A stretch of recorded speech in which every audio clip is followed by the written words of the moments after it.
Well, it's the 17th of July 2017, you're here with Dan in Essex, UK, down the allotment and digging up some new potatoes. I believe these are the variety Maris Piper, but look at this, lovely. Certainly looking forward to eating these. So from one plant it appears I've got this crop here. So 3, 4, 5, 6, certainly enough for tea tonight. Very happy indeed with that. Just digging down a little bit more, see if I can find some more. It appears that that's about it, but from one plant, one seed potato, I've got 6, so not too bad there. Going to have another one. If I can just turn this camera along here. Look at that, look. That's it. Got my new fork, look. Want to have a look? Spear and Jackson, not bad actually. It's it was $24.99 for this and a spade. Obviously they're not top quality ones because they tend to be more expensive, but $24.99 for 2 of these, well, for one spade and one fork, I'm very happy with. So yeah, look at this. Stated before in videos, I do like Spear and Jackson. I'm one of these people that when I find something that works, I do tend to stick with it, and I've always found Spear and Jackson to produce good stuff. So look at that. Probably could have waited a little bit longer for this plant here. Of course they don't all mature at the same time, but it's life and we can live with that, can't we?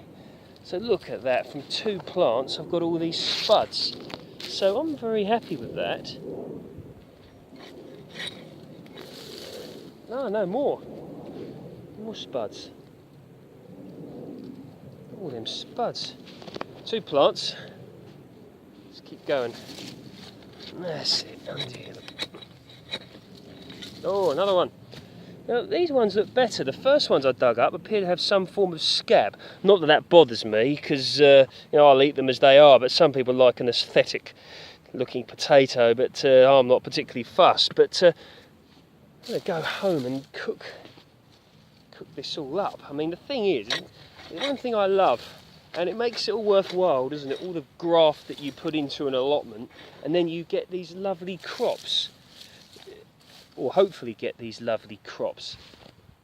How many have we got? 1, 2, 3, 4, 5, 6, 7, 8, 9, 10, 11, 12, 13, 14, 15, 16, 17 spuds from 2 plants. Not too bad. Don't have some scales down here to weigh, but considering the cheapness, it was £1 for 8 of these seed potatoes from, I believe it was Savers or Pound Stretcher or somewhere like that, but I'm happy indeed.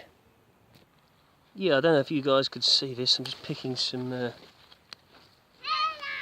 Hello mate! Picking up some beans here, getting said hello to as I'm down the allotment.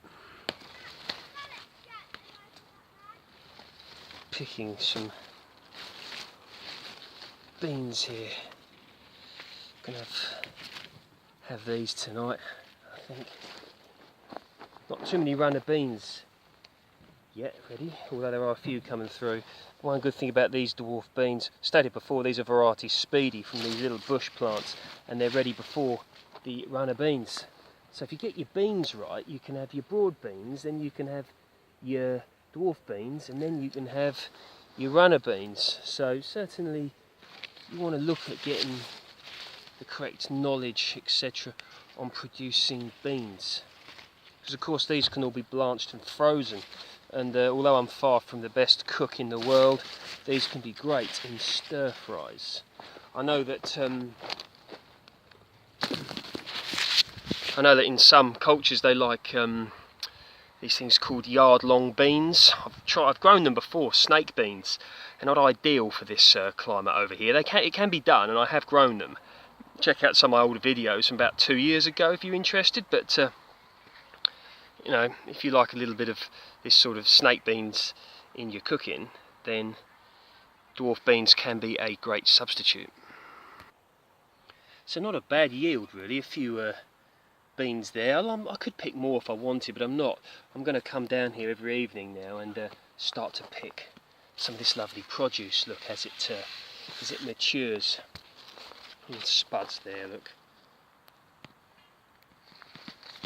And what else have we got here?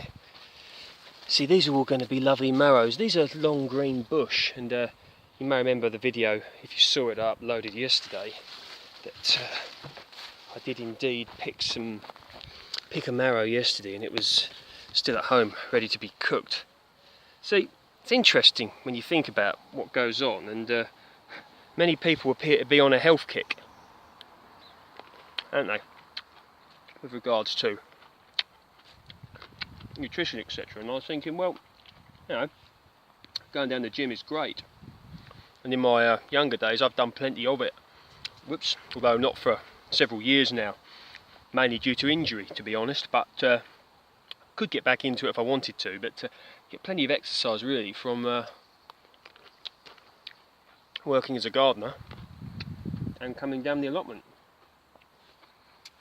So if you think about it, with regards to a good thing you can do for your lifestyle, healthy lifestyle, if you've got the health, the time, the energy and the want, why not grow some of your own food? Because there is an argument as to whether it saves you any money, because one could argue if you've got a job that pays decently, you could do an extra hour's work and go down the shop and simply buy everything, but then you're not necessarily getting the full benefit, are you?